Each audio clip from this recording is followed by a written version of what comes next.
Happy Sunday morning, my friends. So I'm taping up this. I've already put a couple of colors on it. So the top floor I've done in a sky green, and the bottom is going to be grey, and then the very bottom is a darker grey. On the inside, I just used up an old highlight I used from my painting my T-54.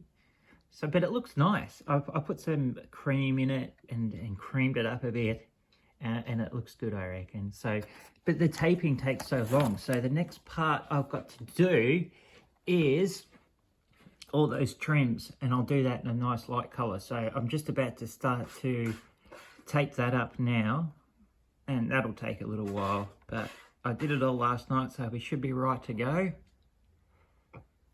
And get the last little bits of colour on, and then we can start doing our dry brushing and all the cool stuff.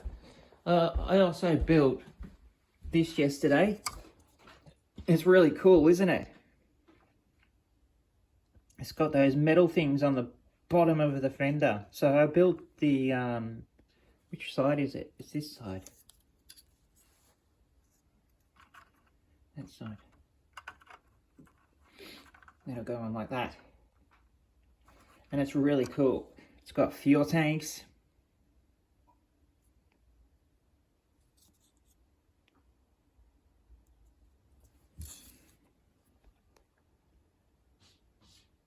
it's got boxes, it's got metal things underneath, and I've got to put a few more photo etch things on the front, and then I can stick it on. It's really cool.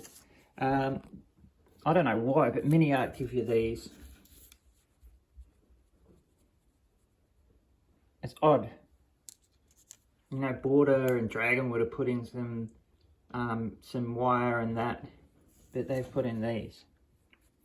So I'm gonna have to chuck that in the old boiling water and see if we can get that bent. But if that doesn't work out, I might just build one up. So cut these off, and we'll replace that with some you know, metallic rope. But yeah, it's coming along really cool. It's really awesome, and I love that fender. The other side fender is even better. So it's got heaps of cool stuff on that side. So I'll build that up today as well. But I'm going to tape up the building and do the trims first. Alright guys, I'll make another video right soon.